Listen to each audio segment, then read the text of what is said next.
How's it going, Greg? Excellent, Morgan. I'm glad to be back. Another episode of TLDR with you.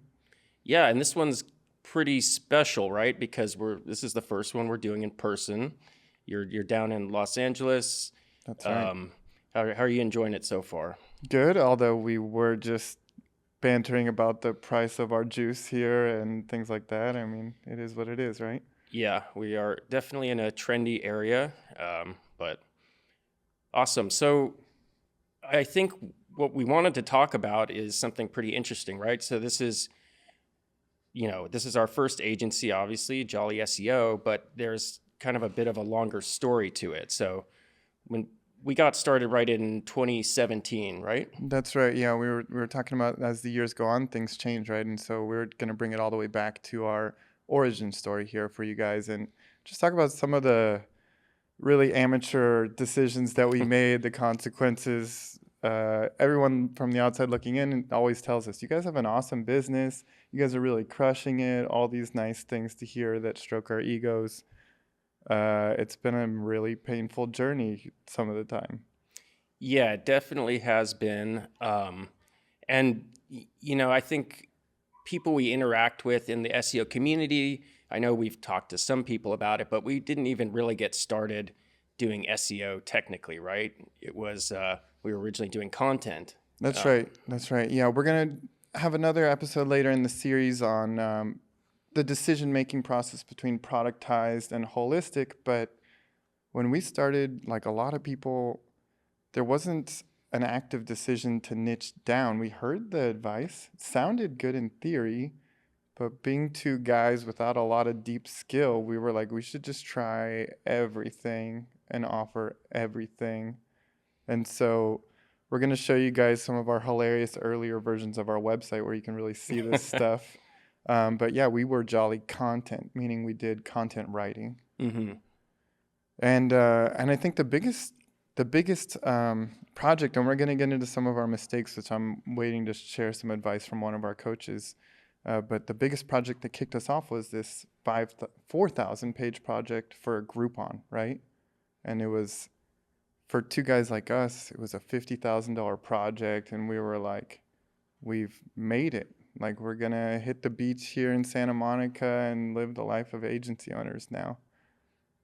But there were quite a few bumps on the way. So I'm curious your take, like, for that project or for after, like what wasn't working that you're aware of then, or that in hindsight they were pretty rookie mistakes we made.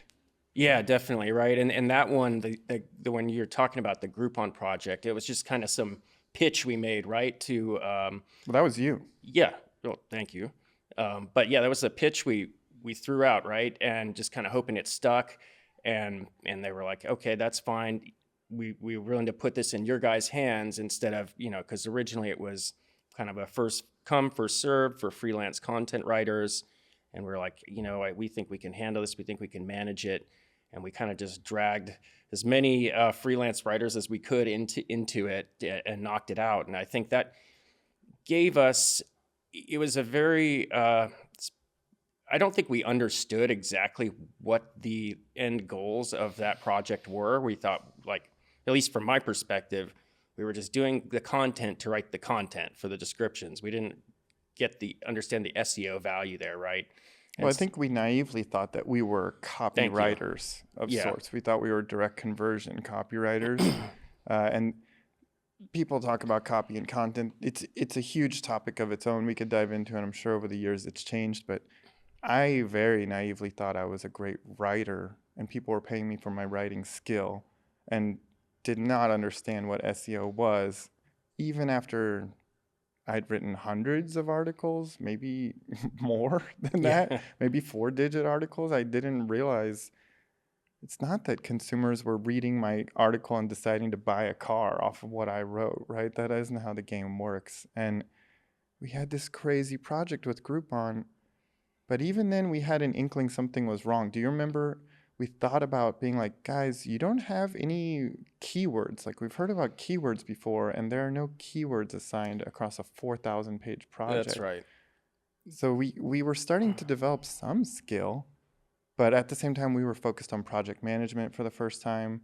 I mean, I'd done a few projects with editors under me, but like we were, I'm chomping at the bit to share one of our rookie mistakes, but I'll try and hang tight. We were learning a lot as we were going. Yeah, no, it was great. But I do think, and that's a good point. We knew something was off there, but I don't think we took it to the point of thinking post project, what kind of offer are we going to do? So, and I think it got us off on the wrong track of conversion focused copy and content versus the SEO focus that we later went down. But you have me curious now, which story of ours you wanted to dive into. Oh, I mean, well, first of all, I always like to say for the record, we felt at the time, and in hindsight, I can say we were on schedule. We dialed it in. The project was completed. The work was delivered. Despite all the mistakes we made, we were on budget and on time, and it was a pretty awesome feeling to deliver 4,000 pages of content. So it was literally hundreds of thousands of words that the team created together for Groupon. And that was over a summer. So it was kind of like this great little like summer experience for us. Mm-hmm. And I remember halfway through, we were at our friend's bachelor party, all these like epic moments. But along the way, we were paying a fictitious person to work for us. And this is how messed up everything was. Sometimes we were paying people before they even did the work, which if you need a red flag from a freelancer, if they need a cash advance to work for you, there's like enough of a red flag. But sometimes we were paying people before they did the work. And one of the things, I mean, we have quality control over quality controls now at Jolly. But in the early days, it was just us looking at people's work.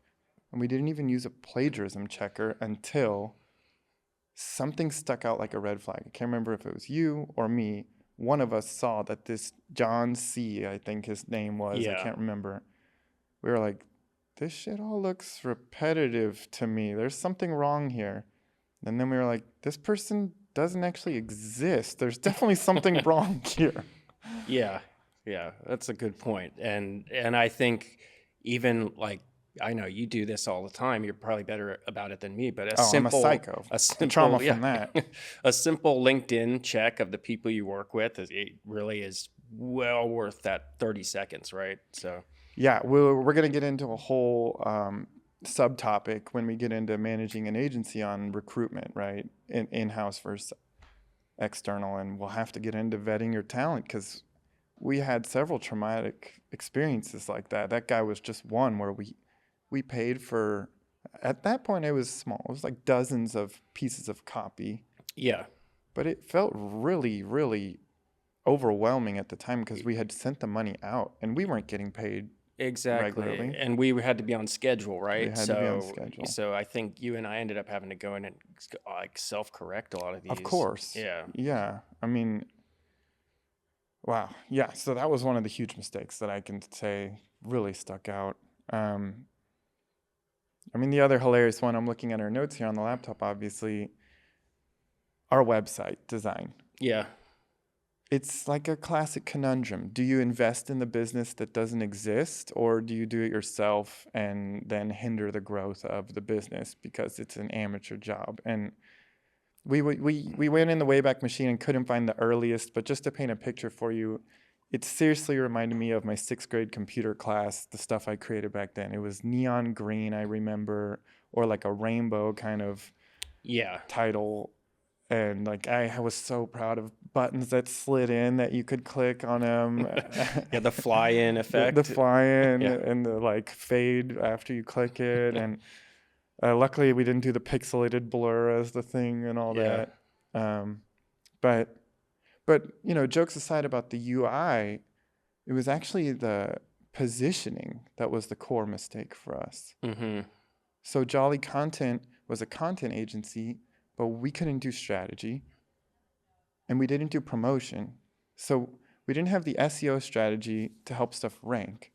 And we didn't have any promotion on the back end to get the content in front of anyone either way, organic or through promotion. And so all we could do was execute. And it really showed in our first attempts. We were like, what do we do? Like, you were trying your best to learn PPC. You were trying to learn link building, which our first attempts were reselling lists, right? Yeah, that was pretty funny. I thought I discovered something amazing by finding a link vendor's backlink I thought you catalog. struck gold. I And was I so was like, happy oh, for this us. is the secret of link building. I found that, and of course, this is one of those people that you probably get, 20 spam emails a day from, right? But Yeah, well, it was, you were like, he's calling me sir. Excellent, dear sir. At least yeah, he didn't call you madame. it was one of those, definitely. Yeah.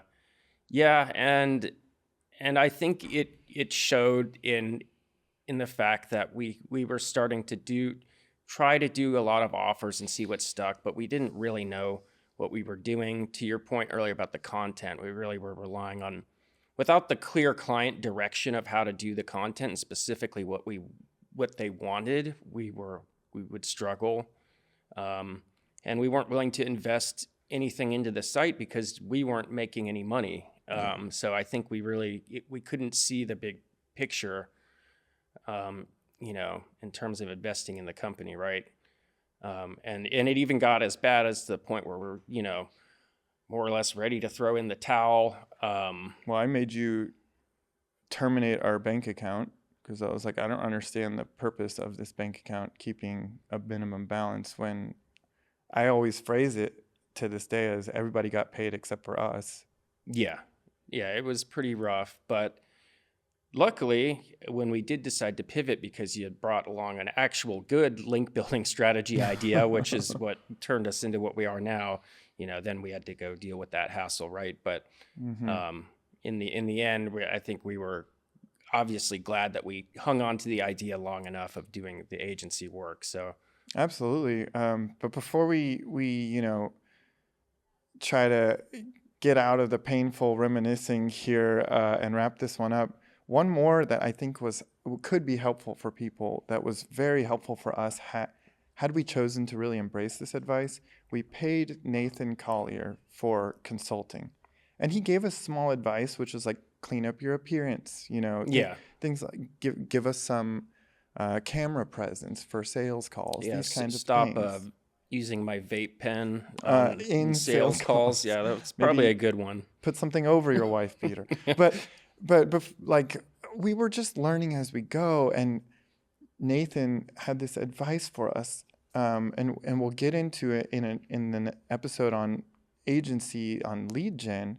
But the initial project came because I freelanced for that agency for years, and I brought you in, and then you were there, and you were like, hey, you're doing most of the work. Why don't we make the pitch, right? And so you made the pitch. Mm-hmm. But Nathan tried to talk us down a little. He was like, guys, you got the project because you had years of rapport, and you think you're going to recreate this with cold outreach, like over and over. And it's been 7 years, and we've since learned, like, it takes real work to build trust and land bigger projects. And that was something that I think maybe you could learn from our mistakes, or just laugh if you've been there, done that.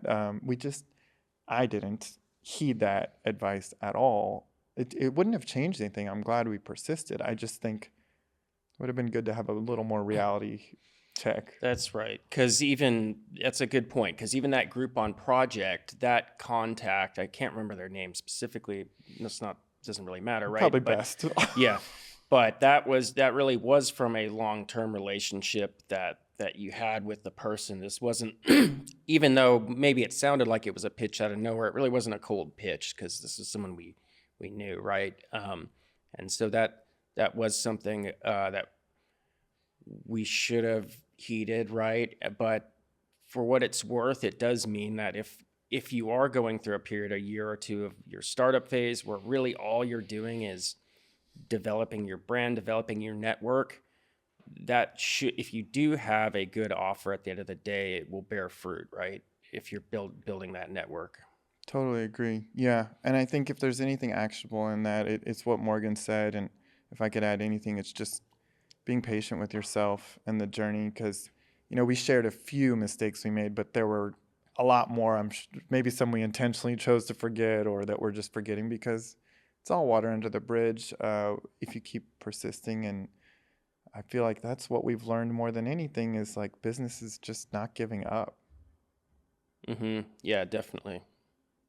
Well, this was fun. Looking forward to the next one, and glad to be in person finally. And thanks for listening along. Yeah, same here. And thanks to everybody. And yeah, we have a few more lined up in person podcast episodes. So stay tuned for those. And until next time.